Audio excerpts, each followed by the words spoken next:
네, 반갑습니다. 제가 좀 늦게 왔습니다. 좀 쉬셨습니까? 네. 방금 그렇게 다 안 읽으셔도 되는데 일일이 다 끝까지 다 읽으셨습니다. 예, 제가 하고 있는 일은 두 가지 운동을 하고 있습니다. 하나는 그냥 숨쉬기 운동, 그리고 하나는 한자 교육 운동인데요. 이 한자가 지금 중국 것이다 이렇게 이제 생각을 하고 계신 분들이 많은데 실은 우리 조상들이 만들어 쓰던 중요한 도구였습니다. 그래서 이제 이 문자라고 처음에 불렀었죠. 근데 여기다가 이제 한나라 한자를 붙여서 한문 한자 이렇게 바꿔 부르는 것이 일제 강점기식입니다. 그러면서 이제 한글을 쓰지 못하게 했죠. 그러면서 이제 조선 사람들은 문자도 없는 나라다. 그러니 우리 가나를 배워야 한다. 뭐 이런 식으로 그 오해를 불러 일으켜 가지고 지금은 그 일본이 명산대천에 말뚝을 박았다고 그러잖아요. 그런데 이 한나라 한자를 두 곳에 박아 두는 그 효과가 그 새말뚝 1000개의 영향력을 발휘하고 있습니다. 지금 한나라 한자를 붙여놓으니까 우리 게 아닌 것이 되어 있습니다. 심지어는 어느 상황까지 갔느냐 하면은 우리가 중추절 잘 아시죠? 중추절을 네이버 포털에서 검색을 하면 뭐라고 나올 것 같습니까? 중국의 3대 명절 중에 하나 이렇게 나옵니다. 물론 한가위 치면 뭐 추석이라고 나오겠지만 중추절이라고 치면은 중국의 3대 명절 중에 하나 이렇게 나옵니다. 왜 그렇습니까? 한자로 써졌으니까. 그래서 이란 아주 심각한 상태로 되어가고 있습니다. 그래서 며칠 전에 문체부 장관을 만날 기회가 있어가지고 이 상황을 전달을 했습니다. 이건 우리 포털 사이트의 정체성에 이익이 와 있다. 지금 뭐 동북공정 한다고 우리가 길을 쓰고 아우성치지 않습니까? 그런데 그 이상으로 우리 스스로 중국 문화에 예속된 자료를 전부 포털에다가 등재되어 있단 말이죠. 우리 스스로 갖다 넣은 겁니다. 그거는 중국이 시킨 것도 아니죠. 그런데 조선 중기 이 정도에 되는 언어들을 검색하면 하나같이 옛날 중국에서는 이렇게 설명을 시작합니다. 조선 얘기를 해야 될 텐데 옛날 중국에서는 이렇게 나옵니다. 아주 심각한 정체성의 위기를 지금 맞고 있습니다. 그래서 이런 부분에 대한 우리들은 노력이 진정으로 필요한 시기입니다. 실은 이제 그러면 한자가 중국 게 아니란 말이냐? 뭐 지금 현재 중국이 쓰고 있으니까 중국 거라고 할 수 있죠. 그런데 애시당초 우리의 풍습이 아니면 이해 못한 글자들이 많습니다. 예를 들어서 여러분 잘 아시는 가을 추자 같은 경우는 벼하자에다가 불화자가 돼 있죠. 이게 설명이 안 돼요. 이게 설명이 안 됩니다. 벼하자에 불화가 설명이 안 돼요. 왜 가을입니까? 말이 안 되지 않습니까? 이게 뜻글자니까 이게 무슨 의미를 함축하고 있어야 되는데 안 된단 말이죠. 근데 실은 이제 가장 중요한 시기가 이제 갑골문이 발견된 바로 은나라 시기거든요. 은나라 시기는 바로 이족이 전체 구주를 다스리던 그런 때입니다. 이때 만들어진 글자예요. 그러니까 갑골문을 봤더니 뭐가 그려져 있느냐 하면 메뚜기가 그려져 있습니다. 그냥 메뚜기 한 마리. 이게 가을추예요. 그런데 이제 좀 지나면서 밑에 불이 그려집니다. 그럼 이 메뚜기는 무슨 메뚜기일까요?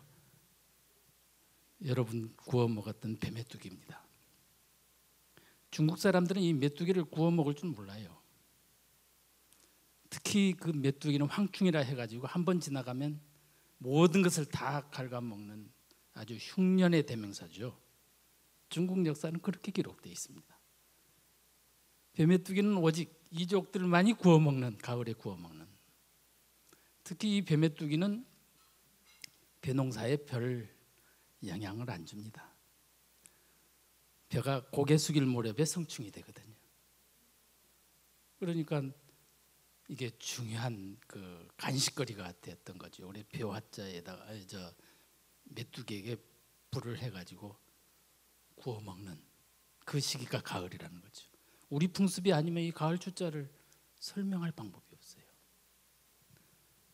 그러니까 벼화자가 아니라 실은 이게 메뚜기 모양이 그렇게 벼화자로 지금 굳어진 거라고요.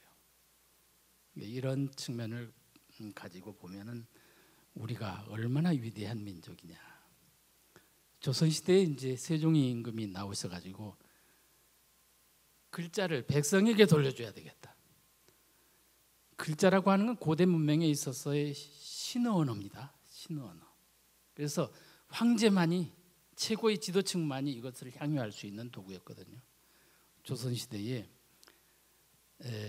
조선 초기에 문맹률이 몇 %겠습니까?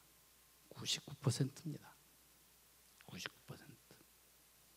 선비들만이 이 문자를 가지고 공부를 했던 것이죠. 그래서 이것을 백성들에게 돌려줄 글자를 만들어야 되겠다. 이게 훈민정음이거든요. 대단한 임금이시죠. 바로 그러한 그 후에 문자에 대한 우리 계례를 뛰어넘을 그러한 민족은 없다 이렇게 생각합니다. 아무튼 그래서 제가 하고 있는 일이 바로 그러한 운동을 하고 있는 사람입니다. 오늘 말씀드릴 내용은 매 학기마다 제가 이 말씀을 지금 드리러 오는데 제가 그 수무자 법칙의 전도사입니다.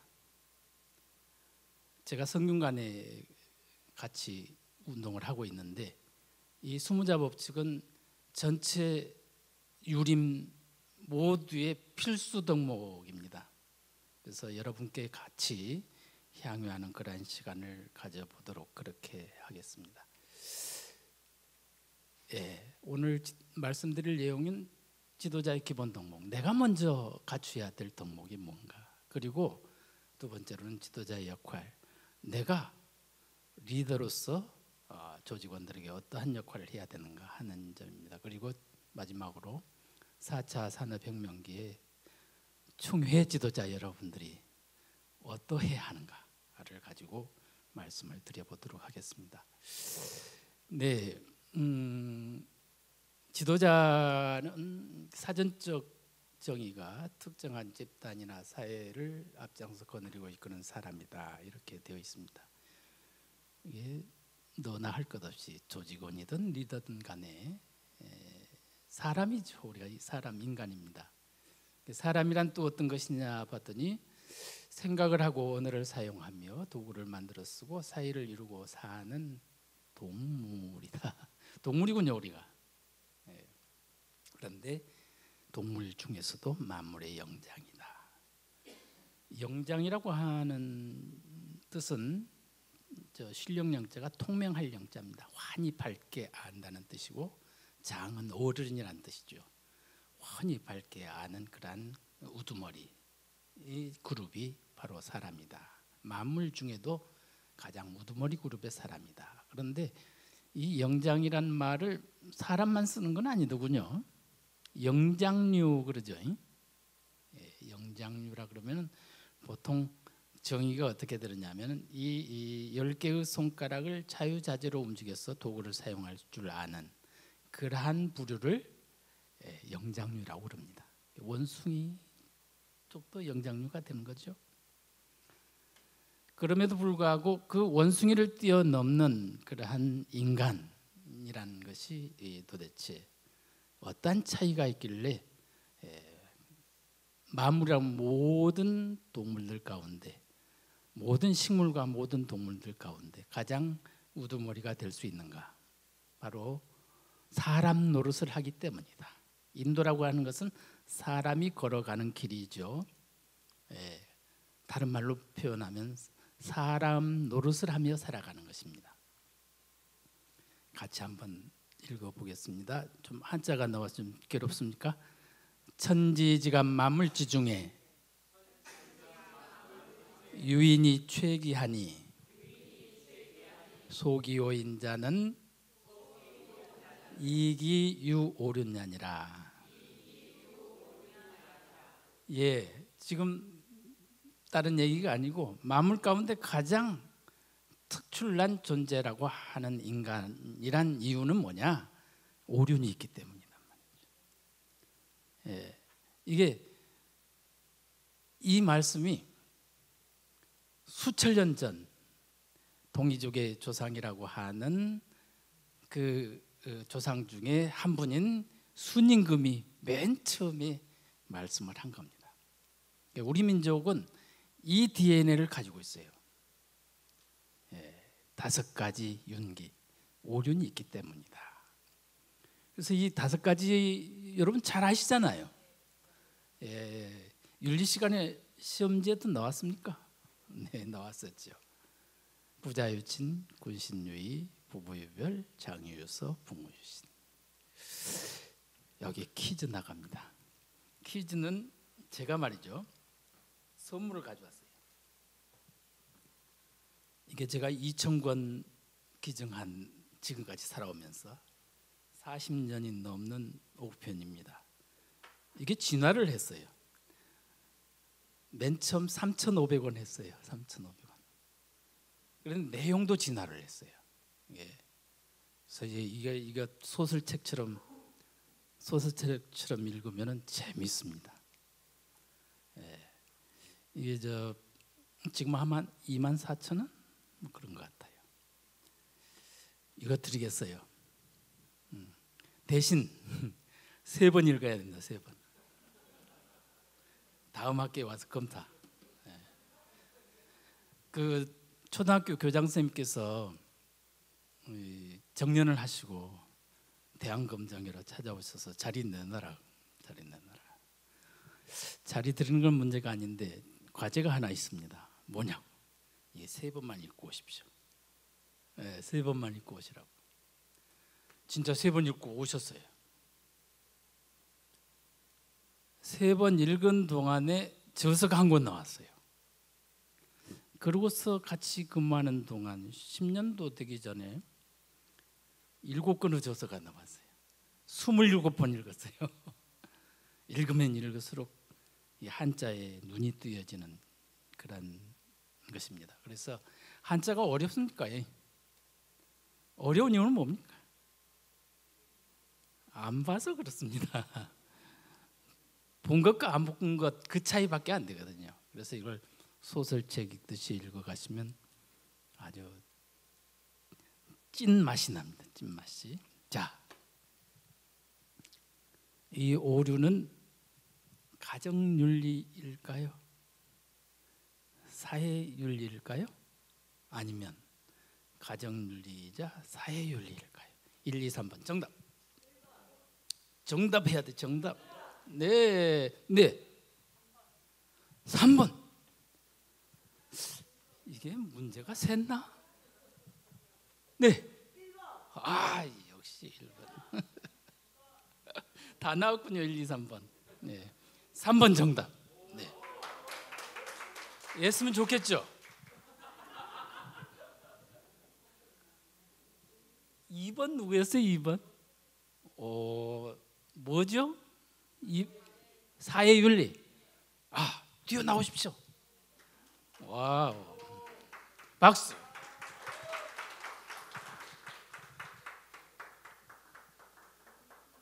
네, 축하합니다. 소속. 예, 반갑습니다. 저는 스페셜 투어 여행사 대표 김건인입니다. 감사합니다. 이게 네네, 가정윤리인 것 같기도 하고 사회윤리인 것 같기도 하고, 아니 가정윤리와 사회윤리인 것 같기도 한데, 이게 맨 처음에 순임금께서 이 5가지를 정할 때에 생긴 문제가 있습니다. 임금이 되어가지고 천하를 쫙 살펴보니까 노인들이 꼴짝마다 쓰러져 있는 거야. 노인들이. 그것도 남자 노인들이. 여자 노인들은 어떤 일인지 없고 남자 노인들이 있어요.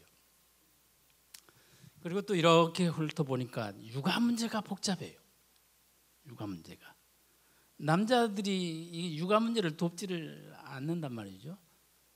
그 원인을 살펴보니까 아빠가 누구라는 게 정해지지 않아. 왜 그럴까? 모계 중심 사회란 말이에요. 그리고 이게 수렵오류 시대잖아요. 그러니까 남자들이 젊었을 때는 사냥도 잘하고 뭐 한데 늙어지면 내 자식이라는 계산이 없잖아요.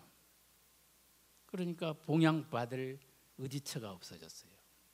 그래서 순임금이 생각도 못해서 이 5가지를 정했는데 맨 먼저 정한 덕목이 있어요. 맨 먼저 정한 덕목이. 야, 이게 문제다. 그래서 그것이 뭘까? 맨 먼저 정한 문제가 뭘까요? 네, 부부유별. 박수 한번 보내주세요.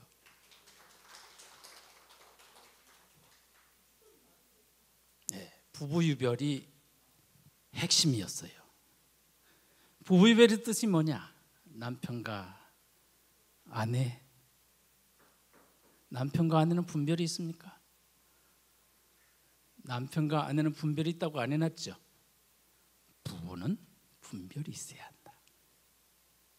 다시 말해서 A, B의 부부와 갑, 을의 부부의 경계선이 분명해야 되겠다. 그래야 아버지가 누군지를 분명히 알 수 있다. 이게 첫 번째 핵심이었어요. 여기에 가장 중요한 것이 지금 사람다움을 이루는 방법이라고 지금 말을 했습니다. 오륜이라는 게. 이게 정해진 대로 실천되지 않으면 사람답지 않단 말이죠. 말이 되죠? 그래서 이것이 맨 처음 제기된 문제였어요. 이것만 해결되면 부자유치는 자연스럽게 이루어진다. 그래서 이제 이 전통이 우리 민법에 전승되고 있어요. 예. 뭐라고 되어 있습니까? 아내가 혼인 중에 임신한 자녀는 남편의 자녀로 추정한다. 더군다나 2019년 10월 대법원 판례, 최근 판례죠. 예, 여기에 혼인 중 출산 자녀는 유전자 검사 결과 혼인 중에 태어난 자식과 아버지의 유전자가 다른 것으로 확인되었다 하더라도 법적으로는 친자 관계를 인정한다. 그것도 친생 부인의 소를 제기하지 않는 한, 그것도 2년 내에. 2년 내에 제기하지 않으면 영원히 다시 제기할 수가 없습니다. 부부유별의 관계라는 게 아버지와 자식 관계를 결정내는 핵심 과제였다. 그것도 수천 년 전에. 우리 민족 대단하지 않습니까? 그 다음 문제가 이제 해결될 소지가 보인 게 부자유친이잖아요. 근데 부자유친이 가정윤리가 아니라 사회윤리, 뛰어넘었군요. 그러면 부부의 가정윤리는 뭐냐? 부부의 가정윤리는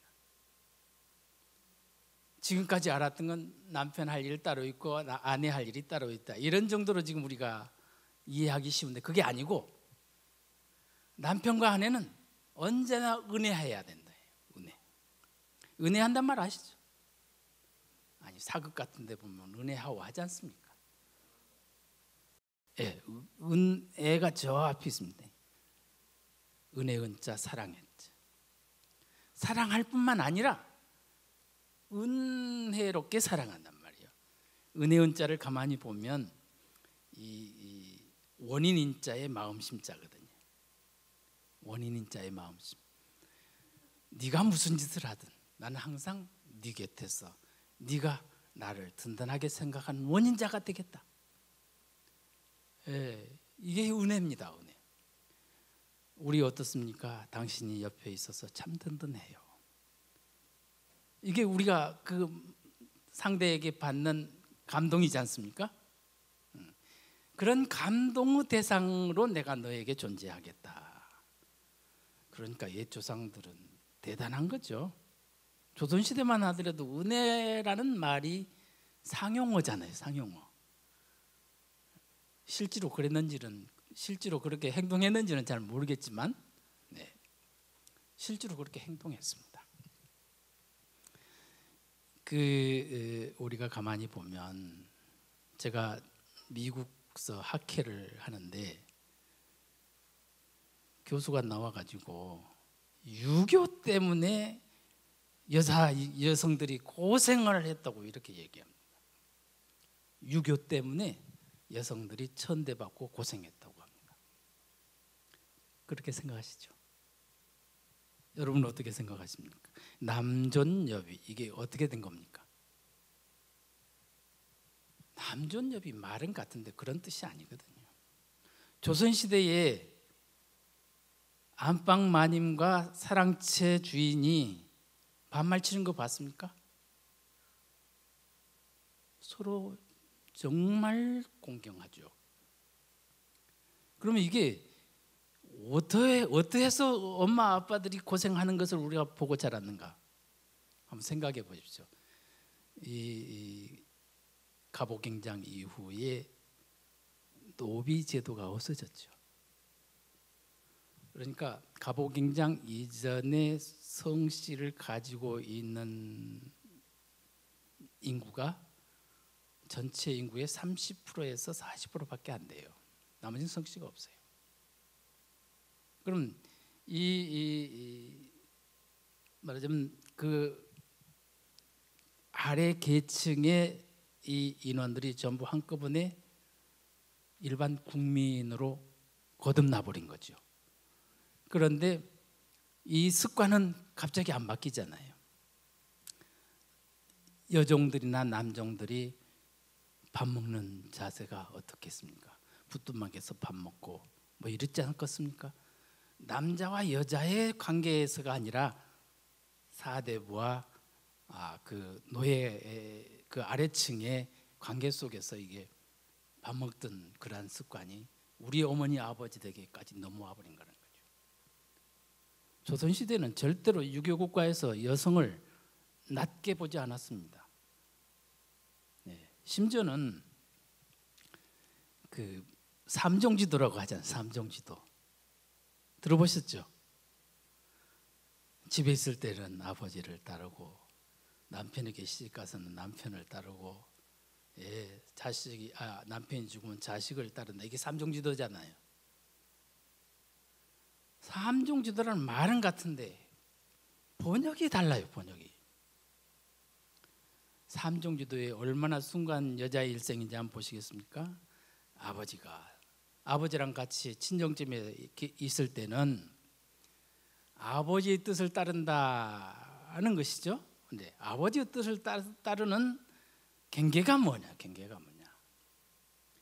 야, 그 아무에게 그 아무 규수가 있는데, 야, 그 처자를 며느리로 삼는 집안은 진짜 복 받은 거야. 이런 소리를 들을 수 있으면, 예, 제가 종부가 되는 거예요. 집에 있을 때 아버지를 따르는 모습이 되는 거예요.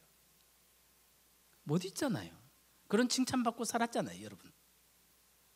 그럼 시집 가서는 그 집안 며느리가 들어온 뒤로 그 집안이 일어났다고. 그 사이에 안 좋던 형제간의 우애도 막 생겨나고, 참 저 집안은 며느리 잘 얻었다고. 이게 적인 정부. 다시 말해 시집 가서 남편을 따르는 겁니다. 아니, 마지막 거는 진짜 이해가 안 되잖아요. 남편 죽으면 자식을 따른다. 말이 됩니까? 어머니가 자식을 따릅니까? 남편이 죽었는데 자녀를 5이나 놓고 그렇게 빨리 가버렸다고. 그런데 저 엄마가 그 5 아이를 잘 키워가지고 남부럽지 않게 저렇게 출세를 시켰다고. 이게 부사종자, 남편이 죽으면 그 아들을 따른다고 하는 그 해석입니다. 해석 자체가. 이보다 더 숭고한 여인의 일생이 어디가 있습니까?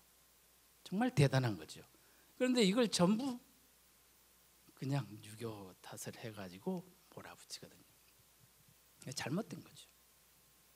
아무튼 부부 사이에는 은혜로움이 있어야 한다.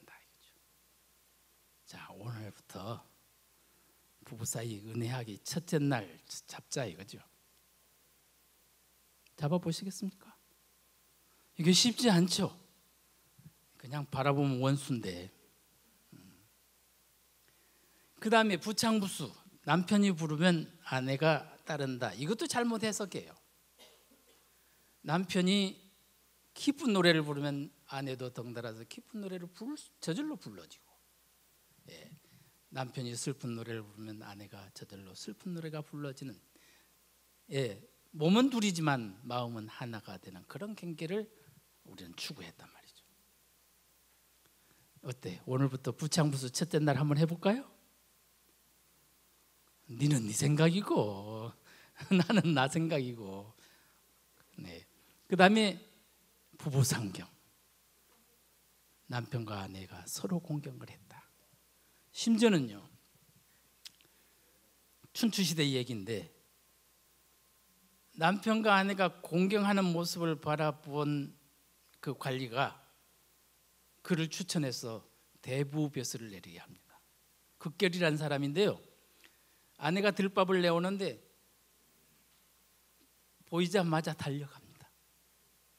달려가서 짐을 받아서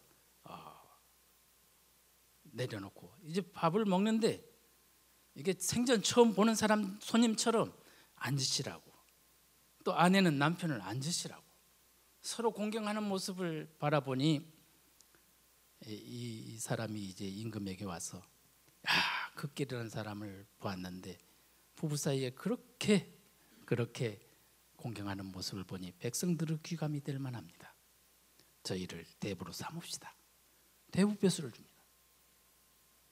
그러니까 순임금께서 마련하신 첫 번째 부부유별, 그리고 부부 은혜, 부창부수, 부부 상경이 우리의 진면목이단 말이에요. 진면목. 남편 할 일 따로 있고 아내가 할 일 따로 있는 게 아닙니다. 아니, 남편이 먼저 죽으면 남편 일을 아내가 다 하잖아요. 우리가 이 점에 포인트를 두고 오늘은 부부 상경의 첫째 날로 삼아 볼까요? 뭐 별로 감동이 안 오는구나. 예, 다음 부자유친. 이게 사회윤리라고 그랬지 않습니까? 네 자식은 네가, 네 아버지는 네가 좀 책임져 다오. 사회윤리잖아요. 지금 이게 가정윤리가 아니라 사회윤리단 말이에요. 네 아버지는 네가, 네 자식은 네가 좀 보살펴다오. 그래서 부자유친이 되는데 진짜 친함은 친함이에요. 친할 친자. 어느 정도로 친함이냐? 하늘이 정해준 친함이다. 이건 누가 대신해 줄 수가 없어. 그렇잖아요. 그래서 이게 사회윤리인데 이제 가정윤리로 가져와 보면은 자식은 부모의 대신자입니다. 그래서 부자자녀라 그랬습니다. 부자자녀. 아버지, 어머니, 어버이는 자식을 사랑하고, 예, 자식들은 어버이께 효도하고. 이것이 순임금의 핵심이야. 순임금이 효자 중에 효자인데 대효라고 합니다. 대효. 큰 대자 효도였자. 그 어느 정도냐면 그 아버지가 얼마나 자식을 몰라봤으면 소경고자 고수입니다. 고수. 자기 자식을 몰라봤다 해서 소경고자, 앞 못 보는 소경고자 고수예요. 이름이. 그리고 이제 새 어머니를 얻었단 말이야. 그리고 거기서 난 아들이 상입니다. 상. 코끼리상자 상을 쓰는데 이 세 사람이 날만 새면 순임금을 죽이려고 합니다. 참 자식을 죽이려고 하는 부모도 계셔요. 그런데 이들을 감동을 시켜요. 언제나 같이 내가 무엇을 잘해야 저 어버이 그리고 동생이 그 나쁜 마음을 먹지 않을까. 그래서 결국은 이들을 감동시킵니다. 그래서 대여라고 그래, 대여. 우리는 꾸중만 한 자리 해도 원수처럼 대하는데 날마다 죽일 궁리를 하는 부모하고 아우를 감동을 시킨단 말이죠. 그래서 부자자예요. 아버지는, 어머니는 자식을 사랑해야 하고, 자식들은 어버이께 효도를 바쳐야 한다. 그래서 어느 정도 친함이냐 하면은 우리가 99.9% 친자임을 하긴 그러잖아요. 나의 DNA를 온통 자식에게 전달해 주죠. 어느 종교는 죽어야 윤회하잖아요. 우리 민족 기본 정신은 살아서 윤회를 확인합니다. 이게 내 자식, 사랑하는 내 자식. 그래서 이 자식된 몸은 지 몸이 아니야. 누구의 몸이야? 어버이의 몸이야. 우리 민족 기본 정신이 그렇습니다. 어버이의 몸이야. 그래서 아버지와 나 사이를 뭐라고 셉니까?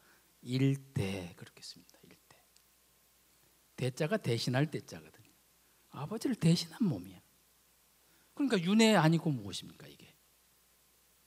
윤회를 확인한다. 그러니까 이 자식이 있음으로 해서 내가 있는 것 아닙니까? 이 자식을 통해서 또 손자가 나면 그 손자를 통해서 내가 있는 것 아닙니까? 그러니 이 사이가 어긋나서는 안 된다. 친해야 된다. 친해야 된다. 그래서 어떻게 친해야 되냐? 그야말로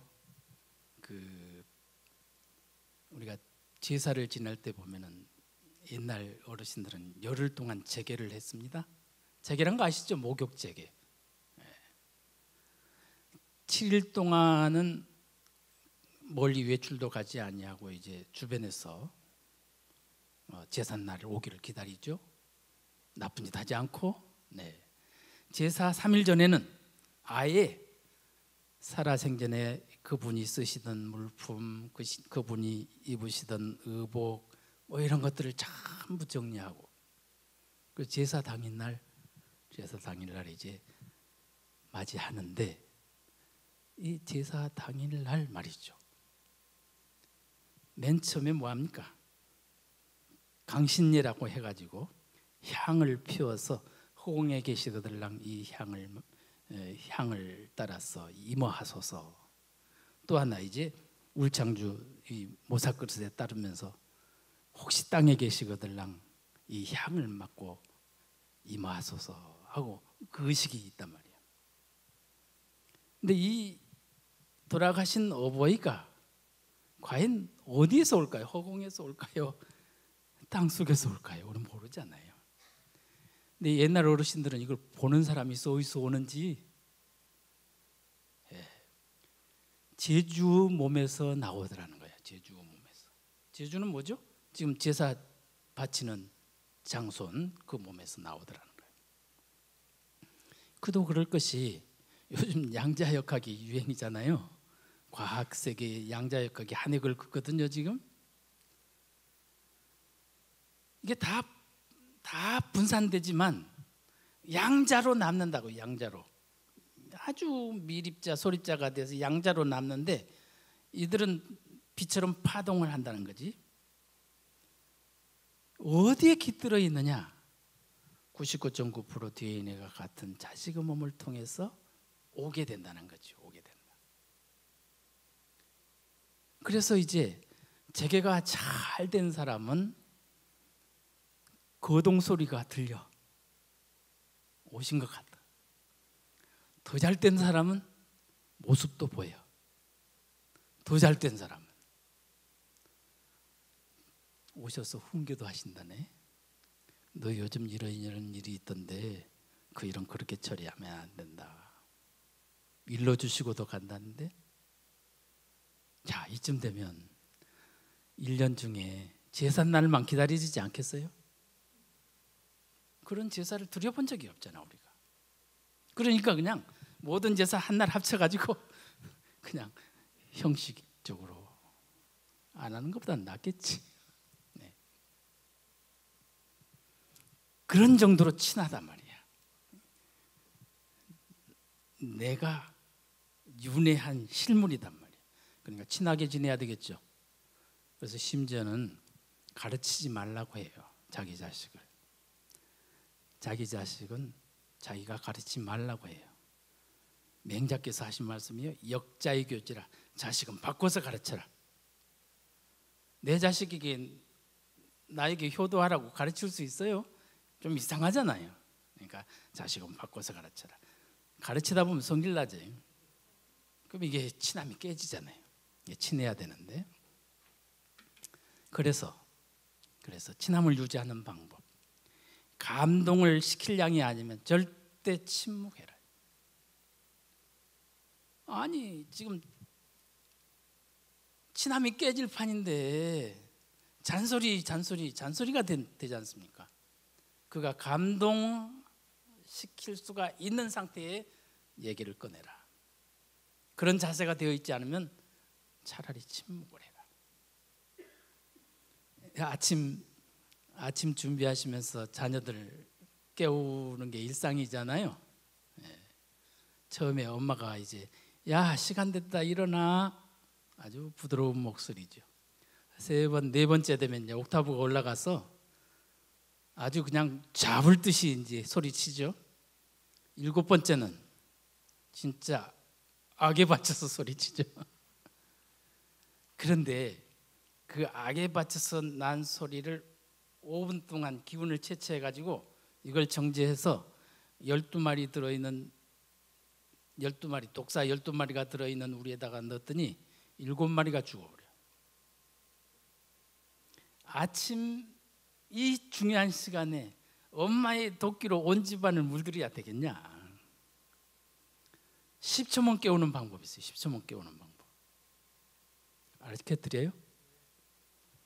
별로 반응이 없네. 말해요 말아요? 그럼 박수 한번 쳐야 하겠어요.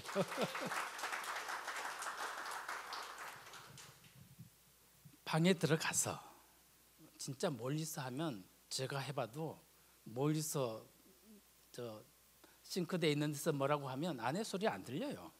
아내만 뭐라고 하지. 들어가서 베개 밑에 오른손을 쫙 넣습니다. 예. 그리고 귓속말로 조용하게 어젯밤 늦게 잤구나. 이제 시간 됐는데 어떡하지? 지금 몇 시야? 그럼 지가 벌떡 일어납니다. 지 시간 알거든요. 그런데 아침내 떠들어가지고 온 집안에 도끼를 쫙 뿌려놓으면 그날 기분이 말이 아니죠. 앞으로 그거 하나만이라도 실천하기요. 그래서 공을 들여야 한다. 놀기 정연한 건 소용없어요. 감동에는. 이것도 가장 중요합니다. 그리고 영린을 건드려서는 안 돼. 응? 꼭 단점을 어떻게 그렇게 잘 찾아서 그렇게 협업합니까? 영린이란 것이 저기 지금 안 보이잖아요. 용에게는 이 거꾸로 난 비늘이 있다는 거예요. 옛날엔 용을 길들였다는 것이 18사략에 보면 나옵니다. 용을 길들이기도 한다는 거죠.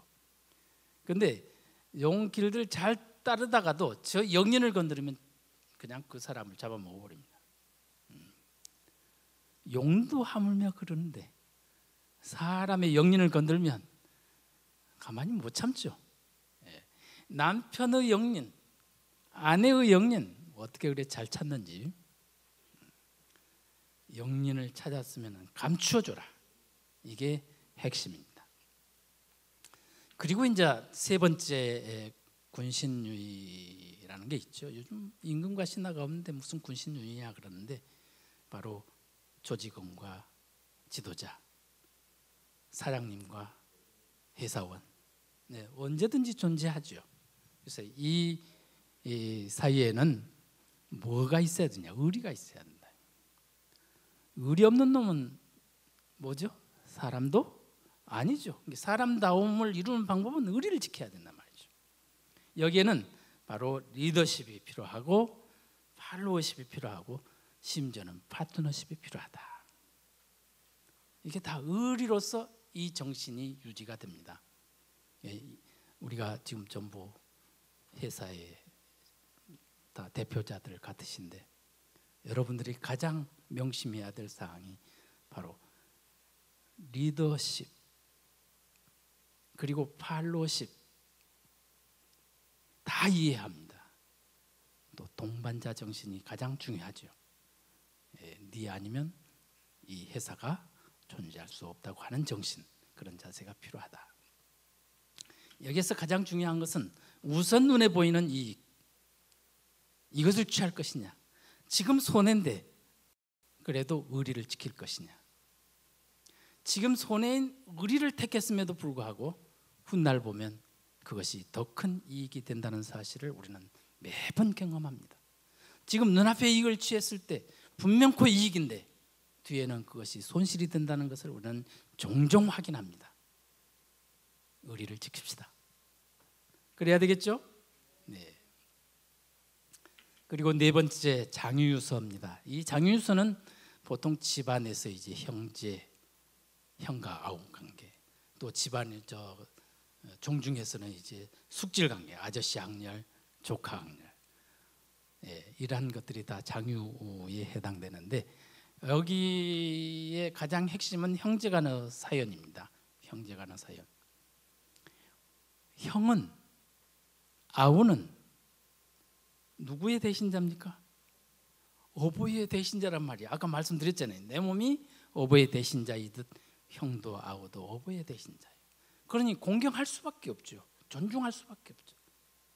그래서 이 부분에 대해서 대단히 그 마음을 써야 됩니다. 특히 시집장가 보내놓으면 형제간의 우애가 깨진다고 다들 그렇게 말하고, 시집 보내놓으면 자매간의 의리가 좀 깨진다고 이렇게 말하고 하는데, 이게 각자의 위치에서 자기가 형과 아우의 그 부모 대신자란 걸 이해한다면 자매들도 어버이의 대신자란 것을 이해한다면 이 사이가 깨질 리가 없겠죠.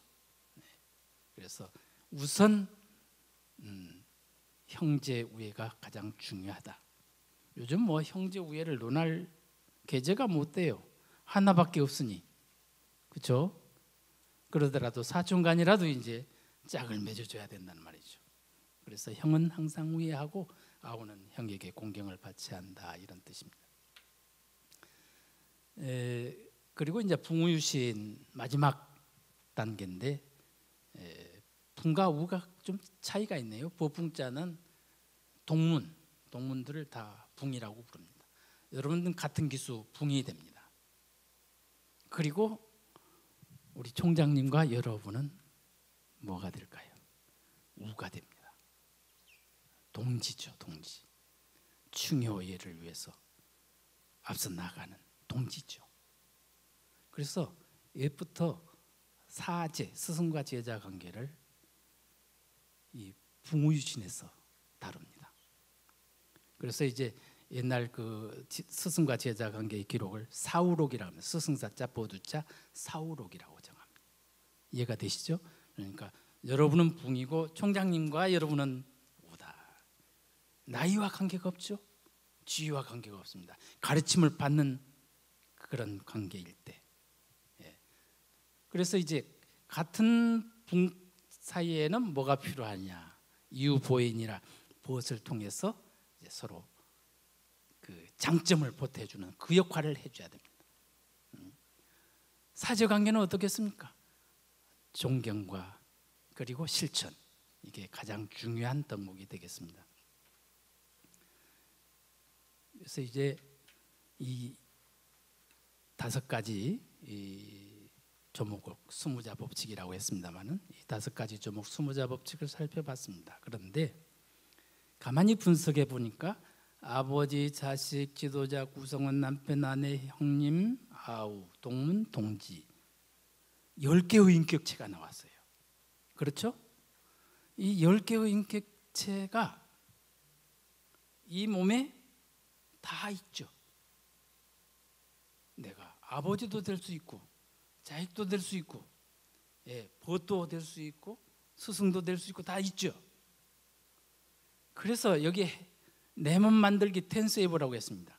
내 몸에 저 10가지 인격체를 완성해내는 것이 우리의 목표입니다. 뭡니까? 아버지다운 아버지, 자식다운 자식, 그리고 지도자다운 지도자, 조직원다운 조직원, 그리고 남편다운 남편, 아내다운 아내, 그리고 형님다운 형님, 아우다운 아우, 동지다운 동지, 부모다운 부모. 이 인격체를 완성하는 것, 이것이 바로 우리의 목표입니다. 그러니까 오륜이라고 하는 것은 관계의 윤리 같지만 실은 내가 갖춰야 될 텐세이브다. 그래서 이 10가지 인격체를 내 몸에 갈무리하는 것을 좀 어려운 말로 수신이라고 그래요. 수신.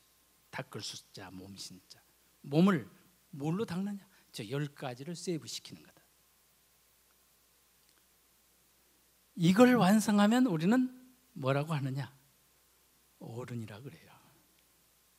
이걸 완성하면 뭐라고 하느냐? 사람다운 사람이라고 해요.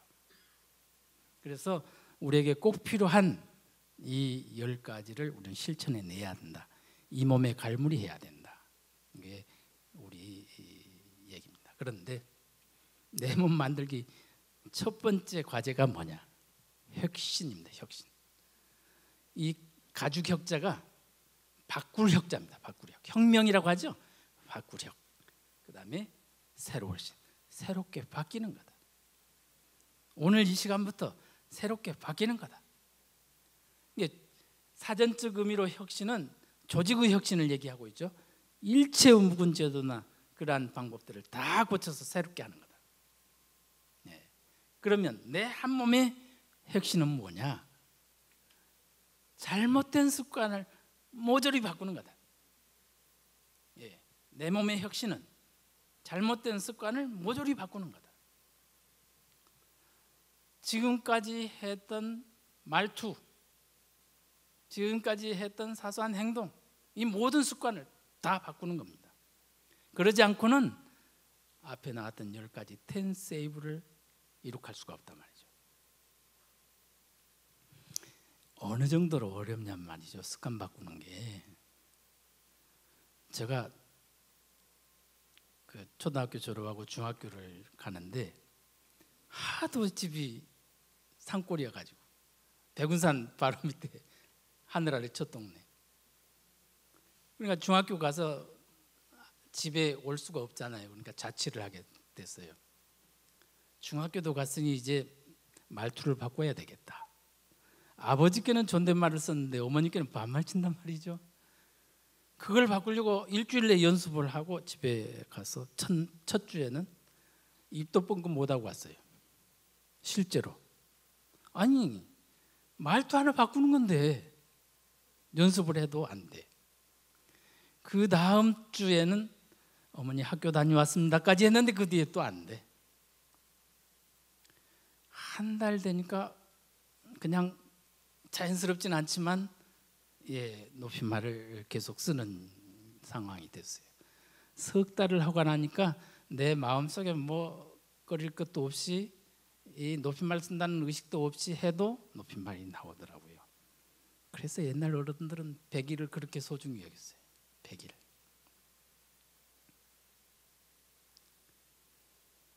그거 말투 하나 바꾸는데 100일이 걸리는데 지금 남편에게 심하게 했던 말투 바꾸는 게 쉽지 않다. 아내에게 심하게 했던 말도 쉽지 않단 말 바꾸는 게. 이건 이를 악물고 바꿔야 되네. 이를 악물고. 저게 뭔 줄 아십니까? 도지개라는 건데 우리 궁도 국궁 말이죠. 활이 트이거나 힘이 없으면 저것을 다시 잡아가지고 묶어두면 힘이 생기는 그 도지개입니다. 저걸로 묶듯이 나의 일거수일투족을 다듬지 않으면 바뀌지 않는단 말이에요. 텐세이브를 위해서 수무자 법칙을 실천하기 위해서 나의 마음속에 도지개를 하나씩 마련해야 된단 말이죠. 그래야 바뀐다. 이해가 되시죠? 오늘부터 노력을 해야 됩니다. 왜요? 이 10가지 인격체가 되지 않으면 어른답지 못한 사람이 되고, 저 수무자 법칙을 수행할 수 없으면 사람다운 사람이 될 수가 없고, 사람으로서 사람다운 사람이 돼야 되는데 명심해야 되지 않겠냐, 이런 생각을 갖습니다. 그래서 내 몸 만들기 수신의 자세가 뭐냐 이거죠. 저 공자께서 하신 말씀이거든요. 한번 읽어볼까요? 군자는 준도의 행위라가 반도의 피하나니 오불능이의로라. 군자는 도를 따라 행해 가다가 반도에서 죽어버린다. 다시 말해서 죽을 때까지 한다. 죽을 때까지. 군자라는 사람은, 군자는 아무에게나 군자라 하지 않거든요. 군자라는 사람은 저 수무자를 수행해 나가다가 할 때까지 하다가 중간에 죽는다. 공자께서 나도 절대로 그만두지 않는다. 나도 죽을 때까지 하겠다. 이게 핵심인데 한번 보세요. 이게 지금 선이고 이게 불선이에요. 불선은 이게 불선일까요? 마이너스 10 아닙니다. 마이너스 10, 20, 30, 40은 악입니다. 그러니까 이 불선과 악은 동의어가 아닙니다. 불선과 악은 같은 말이 아니야. 불선은 아직은 선이 아니다. 무슨 선이 아니다? 저 100점짜리 선이 아니다. 100점짜리는 지선이라고 그러거든요. 지극한 선. 아직은 100점짜리 선이 안 됐다. 지금 몇 점뿐이다? 10점뿐이다. 10점뿐이다. 또 40점뿐이다. 그런데 이 50점의 선에 이르면, 이게 경험을 해봐야 돼요. 50점의 선에 이르면 내 수준이, 이 불선이 들어오려고 하는 찰나에 머리가 아파버려. 그냥 머리가 아파버려. 뭔가 나쁜 짓을 하려고 하는 의도가 보이면 머리가 아파. 절대로 거기를 갈 수가 없어. 50%만 돼도. 그런데 우리는 지금 30이나 20대니까 금방 유혹을 당하거든. 그래서 우리는 지금 어떻게 하는 거냐? 10점 가다가 20점 가다가 30점 가다가 한꺼번에 되질 않다니까요. 아까 어머니께 존댓말 쓰는 것도 100일이 걸리더라니까요. 예. 그러니까 100일이 걸려서 이룩한 경계가 이 지선이요. 마음속에 아무 꺼리낌 없이 존댓말이 나오고, 그 존댓말 속에 그 마음 다한 정성까지 들어가고, 이렇게 되는 경계가 된단 말이에요. 한꺼번에 안 되기 때문에 이게 이 말이 있어요. 일신, 저 위에가 이게 일신, 날마다 새롭게, 날로 새롭게. 이 일일신, 날마다 새롭게. 우일신, 또 날로 새롭게. 이 말은 뭐 말이냐? 10점 됐으면 20점으로, 20점 됐으면 30점으로 날마다 새롭게. 뒤로 후퇴하면 새롭게가 아니죠. 그래서 100점 경계에 도달할 때까지 가라. 100점에 도달하면 거기에서 머물러 있어야지. 후퇴하면 안 되겠죠? 그래서 이 말이 지금 군자라는 사람은, 여기 군자도 6가지 뜻이 있습니다. 군자가 아까 가을추자 아니 뭐야 그 삼종지도도 뜻이 다른 것처럼 이 군자라는 말 뜻을 이게 경전 속에서 나올 때 6가지 뜻 중에 어떤 것이냐를 찾아야 돼요. 실은 여기서는 이제 군자의 길을 가는 사람입니다. 군자가 되겠다고 그 길을 가는 사람, 완성된 사람이 아니죠. 실은 군자 그러면 완성된 사람을 군자라고 했습니다. 여기서는 군자의 길을 가는 사람은 그 도를 따라 행해 나가다가 그 100점에 이를 때까지 가다가 중간에서 힘이 다해서 죽는다. 그러니까 나도 죽을 때까지 그만두지 않을란다. 대단히 중요한 말이죠. 이제 오늘 부부 사이에 상경, 서로 공경하는 첫째 날 했으면 죽을 때까지 가는 거라니까. 죽을 때까지 노력을 해야 된다니까. 그래서 날로 새로워지는 그러한 역할을 해내야 된다. 그래서 이 목표가 뭐냐? 결국은 100점에 도달하는 거다. 100점에 도달하면 뭐냐? 그게 성인이다. 성인 되겠다고 목표를 세워야 된다니까요. 이게 제 얘기가 아니고 율곡 선생님께서 7, 8살짜리 오면은 그 교육을 할 교재를 만드는데 거기에 경목요길이라는 책이 있습니다. 그 경목요길이라는 책 속에 나오는 말이에요. 아이들에게 나는 성인이 되겠다라고 목표를 세우라고 가르쳤어요. 여러분 그런 생각 한 번도 해본 적 없죠? 내가 성인이 되겠다라고 말을 하면 미친놈이라 할 거야. 그런데 성인이 되겠다고. 성인이 좀 뭐하면 사람다운 사람이 되겠다고. 성인은 뭡니까? 가장 사람다운 사람이죠. 그러니까 사람다운 사람이 되겠다고 목표를 세워라. 그게 우리의 핵심입니다. 성인은 따로 있느냐? 성인도 사람이다. 사람. 안현이 사람이고 공자도 사람이고 순임금도 사람이고 다 사람이단 말이죠. 나도 그 양반처럼 할 수가 있다. 이렇게 목표를 세우라는 겁니다. 이해가 되시죠? 성인 되는 공부방법, 논어 첫 장 첫 절입니다. 같이 읽어볼까요? 하기 시습지 하나니 불영여로와 배우고 또 때로 익히나니 기쁘지 아니하냐. 저기에서 핵심 글자가 하나 있습니다. 핵심 글자 9글자 중에 어떻게 퀴즈 한번 할까요? 어떤 글자일까요? 정답. 잘 모르겠죠? 네. 아무 쓸모도 없는 또역자입니다.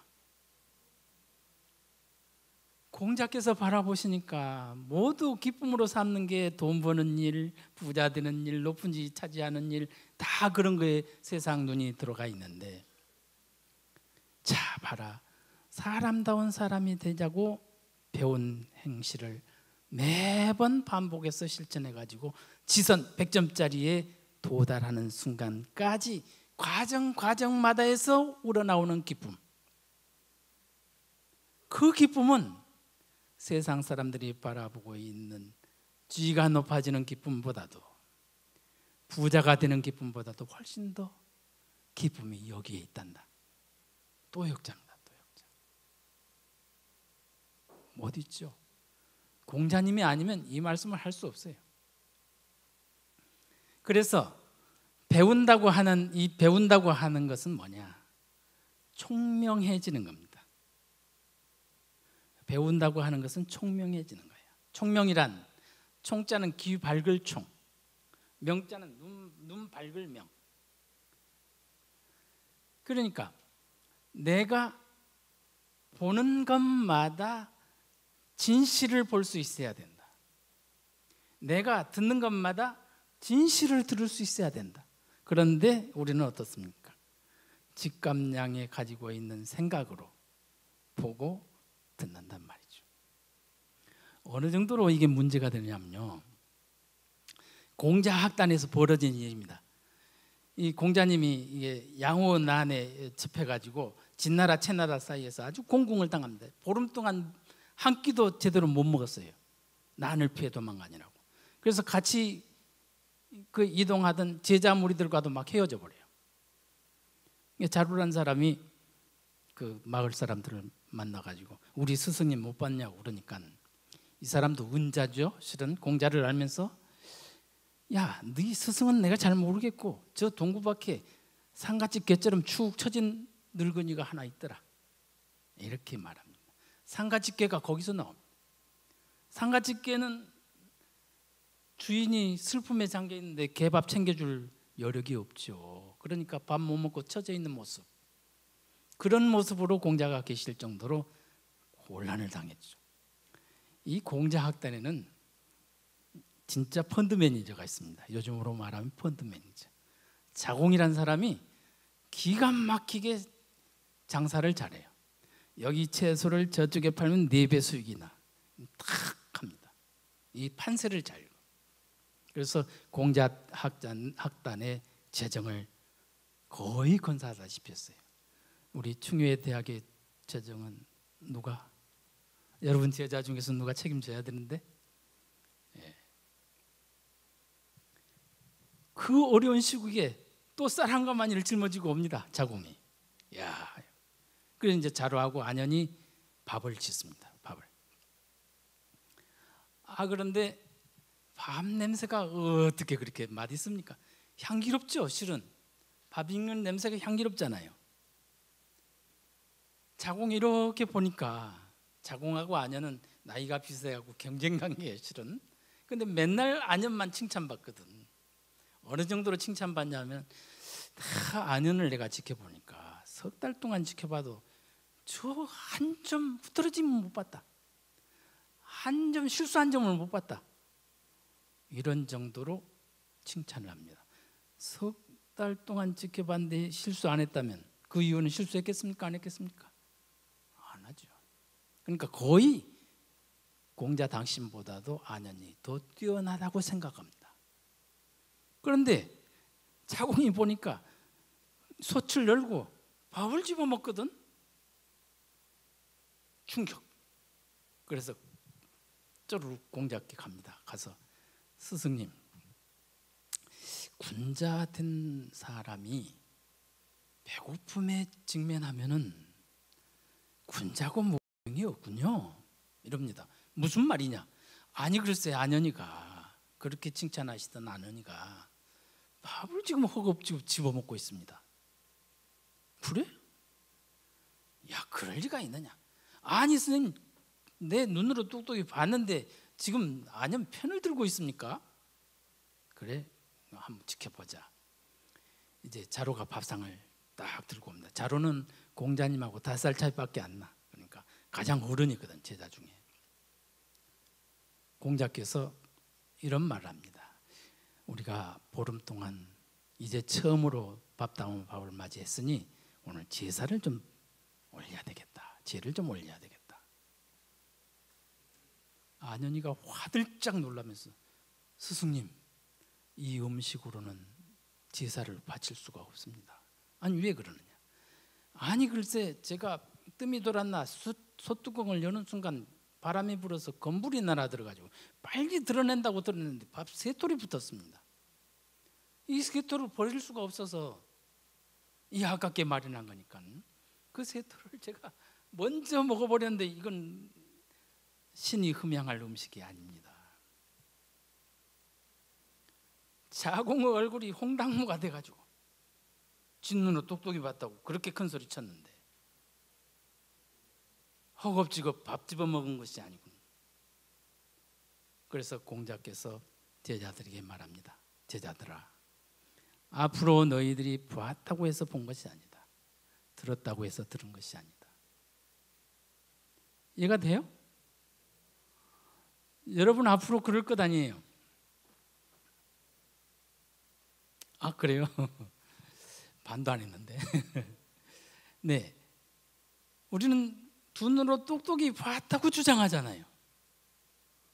지 생각으로 본 거잖아요. 자웅의 눈으로 본 거잖아요 지금. 근데 진실을 못 봤잖아요. 그러니까 배움이라고 하는 것은 바로 저 총명을 여는 데 있습니다. 그래서 뭘 하자? 수무자 법칙을 완성해내자고 하는 것이죠. 네. 기쁨은 어디에서 얻는다? 지선에서 얻는다. 100점짜리 선에서 얻는다. 네. 그러니까 내가 보고 듣고 말하는 것이 진실이냐? 이게 여러분 오늘 핵심 과제로 가져가야 돼. 절대로 어디 가서 내 눈으로 똑똑히 봤다고 소리치지 말라. 네. 뭐 여기까지만 해도 될 것 같은데 이제 다음 시간이 이제 됩니다. 치인이란 뭐냐? 아까 지도자의 역할이 뭐냐? 보통 이 치인을 보통 다스릴 치, 사람을 다스린 것이라고 해석합니다. 치인이라는 말이 그런 뜻도 있겠죠 물론. 그런데 여기서는 이 치자가 도와줄 치자입니다. 도와줄 치. 예, 사람들에게 도와줘라. 이게 도와줘라. 뭘로? 내가 지금 10세이브 10가지 인격체를 완성해냈죠. 내가 지선 100점짜리 선에 이르렀죠. 바로 그 이르러 오던 방법에 이렇게 하니까 쉽게 다가갈 수 있다라고 하는 그 방법론을 가지고 도와주는 겁니다. 그 사람도 어떻게 하게? 지선에 도달할 수 있게. 이게 바로 지도자의 역할입니다. 다스릴 치가 아니라 도와줄 치자다. 이해되십니까? 그래서 지도자는 내가 내 자신을 완성해낸 내가 다시 나를 복제하는 겁니다. 복제. 완성된 나를 복제하는 거예요. 깜냥의 나를 복제하는 게 아니라 완성된 나를 복제하는 거다. 이것이 치인의 핵심입니다. 지도자의 핵심. 예, 그래서 공자께서 하신 말씀 중에 내가 서고자 하면 남을 먼저 세워주고 내가 도달하고자 하면 남을 도달케 도와줘야 한다. 내가 도달하고자 하는 경계, 내가 도달하고자 하는 경계 어디죠? 지선입니다. 100점짜리 선입니다. 그 100점짜리 선에 도달하고자 하면 그들도 도와줘야 한다. 그래서 길이란 것이 그리 멀지 않다. 내가 해봐가지고 잘 안 되는 것 남에게 요구하지 말라. 나는 어버이께 10점의 효나 했을까 한데 자식에게는 100점의 효를 바라고 있단 말이야. 보통 그렇죠. 자기 자신은 생각하지 않거든. 내가 먼저 해라. 그리고 실은 효는 바라는 게 아닙니다. 지가 하는 거지. 우리는 우리의 역할만 할 뿐입니다. 이 얼마나 멋있습니까? 자기가 하고자 한 대로 되지 아니한 것을 남에게 요구하지 말라. 남에게 시행하려 들지 말라. 내가 해보고 내가 이렇게 하니까 잘 되더라. 그 잘 되는 것을 가지고 도와주라. 이것이 지도자의 핵심 자세라고 할까? 그렇습니다. 그래서 지도자는 품성을 갈고 닦아서 인격을 완성하여서 품격을 유지하고 어느 경우에도 품위를 잃지 않는 그런 어르신이 지도자다. 지도자. 그러니까 품위 잃으면 이게 지도자 아니죠. 품격 잃으면 지도자 아니죠. 품성이 개망나면 지도자 아니죠. 네. 그래서 지도자의 자세라는 게 그리 쉽지 않습니다. 그래서 지도자는 아까 혁신할 수 있어야죠. 모든 걸 싹 바꿀 수 있어야 한다. 정직해야 됩니다. 성실해야 됩니다. 절제할 줄 알아야 됩니다. 책임감이 있어야 합니다. 헌신해야 합니다. 그리고 신뢰를 보여야 합니다. 신뢰를 보여야 합니다. 공정해야 합니다. 사심이 들어가서는 안 되죠. 서로 존중할 수 있어야 됩니다. 의리를 지켜내야 합니다. 인격이 완성된 지도자, 정의 넘치는 지도자, 인자한 지도자가 되시기 바랍니다. 네. 10분 내로 끝내라 그랬는데 5분 내로 끝내겠습니다. 그 이하는 다음 기회가 있으면 말씀을 드리도록 그렇게 하겠습니다. 수고하셨습니다. 네.